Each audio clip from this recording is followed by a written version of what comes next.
Overwatch Season 6 just dropped and the new patch breakdown is absolutely insane. Almost 30 individual heroes got balance changes and the new support hero is ridiculous. So there's a lot we gotta break down and talk about because this is the biggest patch that we have seen like maybe ever in all of Overwatch history. Consider this the start of your competitive grind journey, and if you want to get to your highest peak ever, check out my Patreon private coaching. Links will be in the description down below.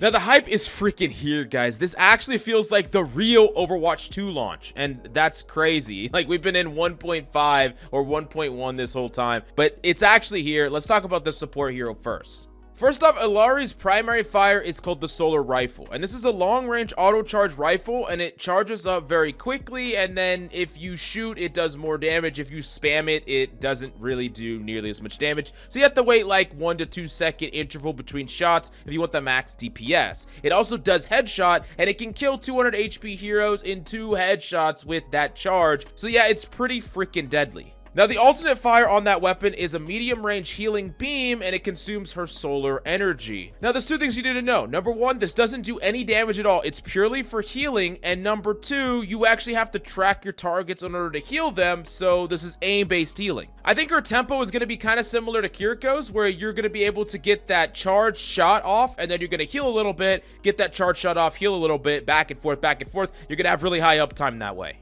Now, your first ability is called Outburst. This is going to launch you into the direction you are moving, knocking back enemies, and you can hold it to jump even further. This is really great mobility, and I think it actually fits her kit really well. In addition to that, your second ability is going to be a Healing Pylon, which is basically like a healing scimitar that heals allies, which is just crazy. You can throw it in like a corner or like a door frame, and your teammates will consistently get heals from it. So you can go back to doing DPS and actually trying to make plays, and this character does a lot of freaking damage. So you're going to want to do this when you can.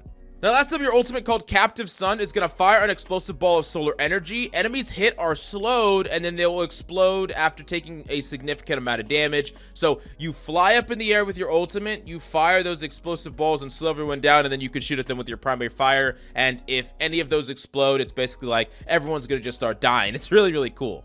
Now, this character actually has rather simple abilities. I don't think there's anything in here that's completely groundbreaking. The healing turret hasn't really been done in that way, but nothing that kind of breaks the game. But all these abilities are pretty straightforward, very powerful, and for the most part, mechanically intensive as well. I think this character has a really high skill ceiling. This character is definitely going to be impactful for day 1, and I'm going to be making a follow-up meta video on this character so that you know fully how powerful she is going to be. What's her place in the meta? How do you play her with team compositions? We're going to talk about that in a future video in like 4 or 5 hours from now, so smash the like, subscribe so you don't miss out on that. Now we're gonna just jump right into the hero updates, which there's just a ridiculous amount of them, so this is just crazy.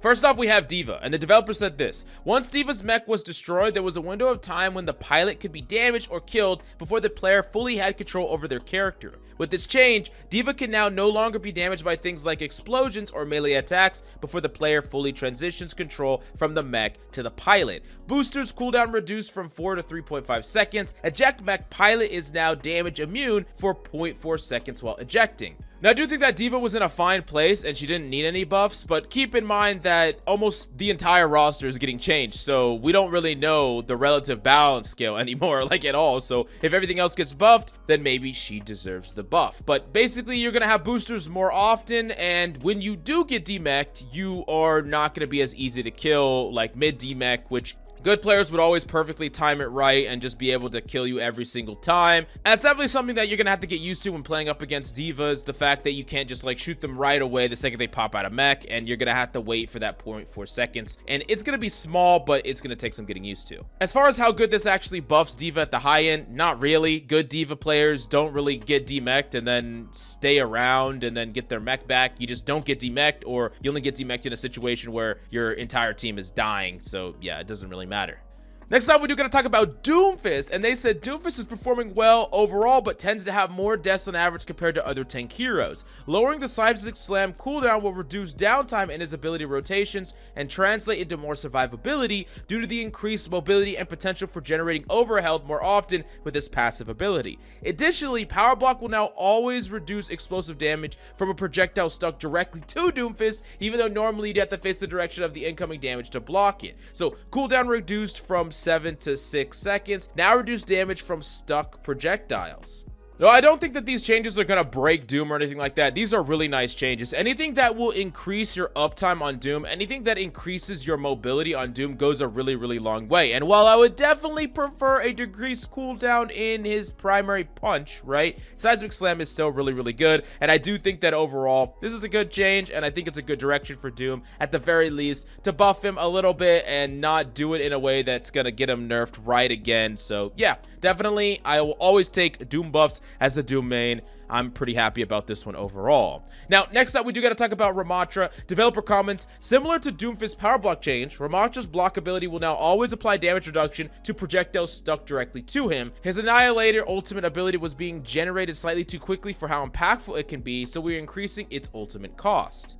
So now the Annihilation cost increased 12%. Block now reduces damage from stuck projectiles. So I do think that overall, this is probably a good change. Ramattra Ultimate in particular is really, really powerful. And especially in ranked play, I think it was a bit overpowered. So yeah, it makes sense that it would just take a little bit longer to charge. Still really powerful. Don't change it fundamentally, but make it so it doesn't get as much uptime. Especially when a Ramattra was performing really well. They were getting ult a bit too fast. And it felt like they would win one fight, snowball the next fight with an ultimate over and over again, and this happened even more so in the lower ranks of play. So I do think that this was probably a good change, and it doesn't really objectively change Ramattra's power level at the high end or in the meta as a whole. It just makes him a little bit less frustrating to play against.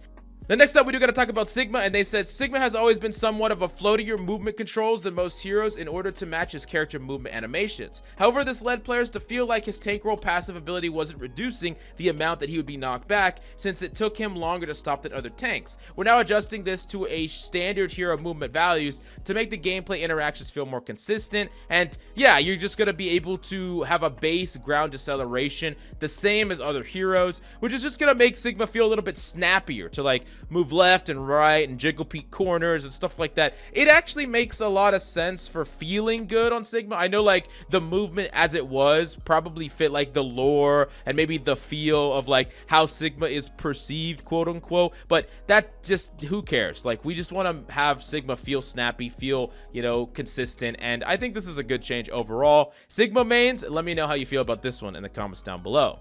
Next off, we have Winston, and they said Winston's Tesla Cannon ranged attack has a decent long charge time relative to the damage it deals. These adjustments will make it more responsive to charge and fire, which could be useful for situations such as finishing off low health enemies, attempting to flee, or poking at enemies before leaping in. This comes at the cost of taking a longer time to recover after firing, which in some cases will be weaker as a burst damage combo with jump pack and primary fire. Tesla Cannon secondary fire charge time reduced from 1.2 to 1 second. Secondary fire recovery time increased from 0.5 to 0.75 seconds. Now, this is a change that I'm definitely going to have to play Winston a bit in order to get the grasp of. I feel like this is a slight nerf to the character, but it's not going to be that felt. I don't think it's going to change him in the meta or anything like that, but maybe it's actually a buff. We're going to have to wait and see. I'm going to tell you more about this in my follow-up patch review in like a week or so after I grind out a little bit. Next up, we do got to talk about Bastion. Developer comments said these are several small tuning adjustments to Bastion here with the goal of improving overall effectiveness, as Bastion's weakness of being a large and immobile target has proven tough to overcome even with such powerful damage potential. The tactical grenade maximum explosive damage falloff reduced from 70% to 50%, detonation time reduced from 0.5 to 0.35 seconds, recoil adjusted to recover more quickly, projectile size increased from 0.2 to 0.25, impact damage increased from 15 to 30, recon reload time reduced from 1.5 to 1.2 seconds, transforming into configuration assault now repairs 50 armor health, targeting state movement speed increased from 20 to 25 meters. So buff to his ultimate, buff to his turret form, buff to his reload time, buff to his tactical grenade. What the fuck? What are we doing, Blizzard?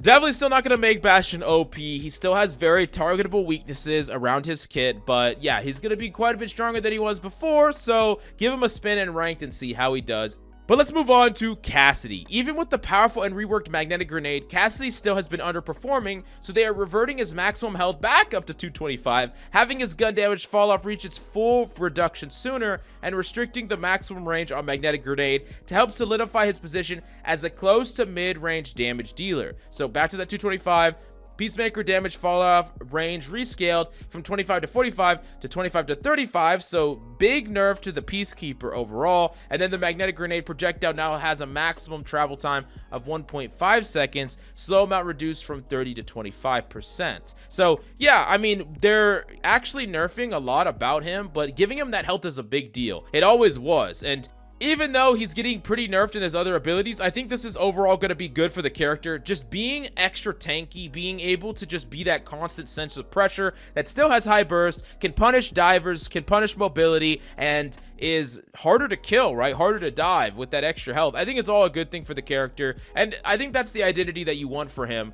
We've never really had the perfect balance, though, either with too much health, with too powerful abilities, or too little health, and, you know, he feels a little bit like a glass cannon. I think this is probably the right spot for him, although I would prefer just to get rid of freaking magnetic grenade, but yeah, that's a conversation for another day. Next up, we do gotta talk about Hanzo, and they said despite being conceptually strange, the gameplay mechanics felt good and fluid to use as Hanzo. However, it's often resulted in some frustrating behavior for enemy players that can be alleviated without impacting Hanzo's overall effectiveness too significantly. Stormbow, arrow draw progress is no longer preserved while wall climbing. Now, this is actually a giga nerf to Hanzo, and it's actually pretty frustrating because I think this is a strong part of Hanzo. One of the things that a lot of Hanzo mains really liked is you would pull the arrow, you would wall climb up to a high ground, and then your arrow would be pre-knocked and you could shoot it. But it was frustrating to play against, right? Out of nowhere, a Hanzo would walk up and just insta-headshot you. Definitely a frustrating time to be on the receiving end. I do think that's more about Hanzo's one-shot and the whole one-shot aspect of his kit, which I've talked about extensively before, how I don't think any character should one-shot. But regardless of that entire conversation, this is a pretty big nerf to good Hanzos, and they're not going to be able to contest the high ground as easily. You're not going to have to be as afraid of a Hanzo just wall climbing up to you and then one-shotting you. Next up, they have Soldier 76, and they said Soldier 76 became much more deadly after his last round of changes, so they're reverting the Helix Rocket explosive damage to lower his burst damage. They're also increasing his Tactical Visor ultimate cost to account for his overall increased damage. Helix Rocket explosive damage down to 80 from 90. Tactical Visor ultimate cost increased 10%. These are good changes to Soldier. He did get Giga buffed, and his ultimate was coming up a bit too fast, and with his extra damage, you know, just a slight nerf to Helix Rocket seems fine. I think these are fine changes for Soldier. Not going to change it too much, but will be a felt power decrease. And next up, we do got to talk about Sombra, and they said EMP frequency is a little too high given its relative power, so they're increasing the cost. It will also now deal the usual percentage of max health damage to Lifeweaver's Tree of Life ultimate instead of treating it like a barrier and destroying it instantly. Ultimate cost increased 15%, and this is just a straight up nerf to Sombra, and honestly a rather big one. 15% on a character that is really pretty reliant on her ultimate. I mean, that's really a great reason why you play the character at all. But keep in mind, next season they're actually planning Sombra rework, so this is kind of just a band-aid until then, where they're going to change something fundamental about her.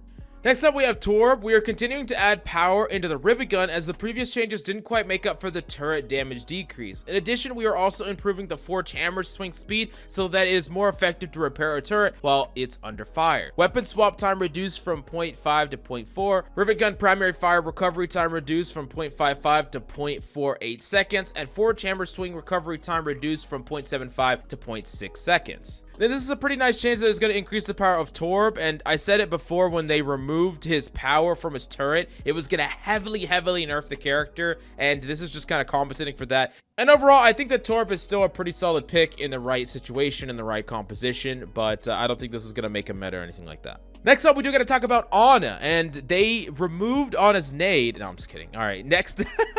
The developer comments on Ana said this: Ana's damage breakpoint change has proven too effective overall given her long range, so we're reverting it back to its original value. We are also increasing the size of unscoped projectiles when firing at enemies, which should help them land more consistently against close range threats. Robotic rifle damage and healing per projectile reduced from 75 to 70. Unscoped projectile size increased from 0 to 0.1.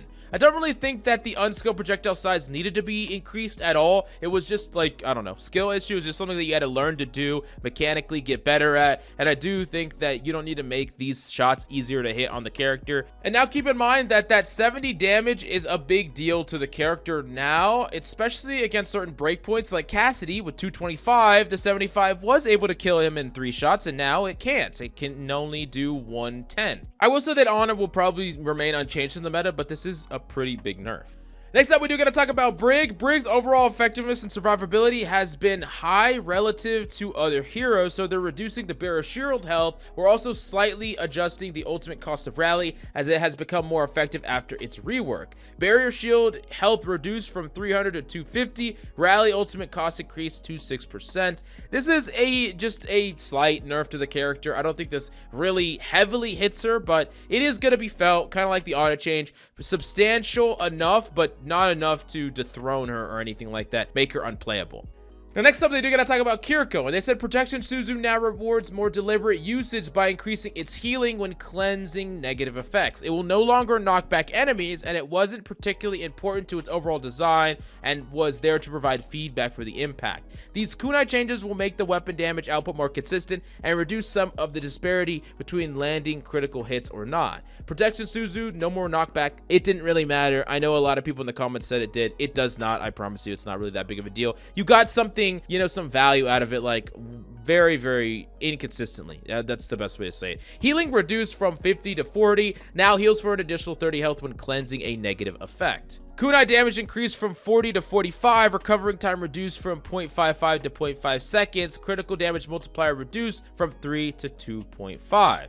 As far as Protection Suzu, especially if you're up against an Ana, this is going to be a felt buff to the character because you're getting that 30 extra health, cleansing that negative effect all the time. But overall, I think it probably is going to feel like a slight nerf against non-Ana comps. But come on, let's be real. You're up against an Ana freaking like every single game. But then with Kunai overall is going to be more consistent. Everyone's going to get more consistent value. But I think that the super high peaks that you got on Kiriko before are not going to be quite as high. Like those situations where you flank people, you get one kill, you get a couple crits, you get another kill, you just start popping off. You're not going to have those quite as much. Like your ceiling is a bit lower, but the consistency I think makes her a more solid character all around. I think overall these changes are fine for the character. Next up, we're going to talk about Lifeweaver, and yeah, they have a big paragraph about it that I'm just not going to read. Basically, they just fixed this character that they super underpowered. Base health is now 175 instead of 200, but he's going to get 50 base shields, so up to 225 with 50 base shields. That's a big deal. Thorn Valley has reduced spread. Now, one of the two projectiles fired will be reduced by 25%. Just means overall tighter spreads, more damage. Rejuvenating Dash, healing increased from 25 to 50. Life Grip, mobility, lockout duration increased from 0.45 to 0.75. And now 50% of Tree of Life's Lifeweaver's ultimate overhealing is now converted into overhealth up to 100% maximum overhealth.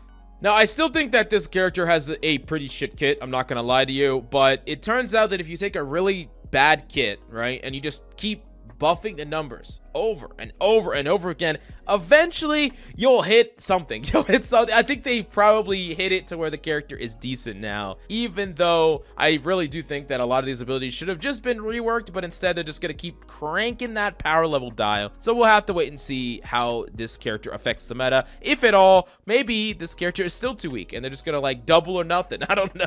Now for Lucio, they said in order to help bring Lucio's survivability more in line with the rest of the support heroes, Crossfade self-healing during Amp It Up is now a more effective survival option for Lucio. Crossfade self-heal penalty is now reduced from 60 to 0% for the duration of Amp It Up. Now, this bastard is going to be freaking hard to kill. Like, especially the Lucios that play selfishly in ranked, they're going to be hard to goddamn kill. Like, good luck. Unless you crit them over and over again or hit them with the ability, good freaking luck. They're going to be slippery. And then last, but certainly not least, Mercy got a rework. No, I'm just kidding. All right. Okay. Did I get y'all with it twice? All right. Mercy's damage amplification effects have been an often discussed topic lately. Mercy has been performing strongly at all skill ranks. We're reducing the potency of Mercy's damage boost beam, but we want to make it sure that it stays powerful enough to feel like an effective and interesting gameplay choice, as making the decision between healing or damage boost is core to Mercy's gameplay. Secondary fire damage boost reduced from 30 to 25%. I don't really think that this is going to be felt all that much, but when a Mercy is hard pocketing like a hit scan, that's going to be slightly less oppressive. So I think that overall it's fine. It's fine. I mean, it's not anything fundamental, and I don't really think it's going to affect her pick rate in any meaningful way. Now, this is the craziest patch ever and has huge implications for the meta, and it's going to be a while till we fully can see exactly what the new meta is like. So yeah, expect at least a week on all the tier lists. But if you want to get a leg up on the competition and quickly climb the ranks right now, you got to check out my private coaching in my Patreon. Links will be in the description down below. Thank you so much for coming by. Hope you enjoyed the video, and I will see you next time.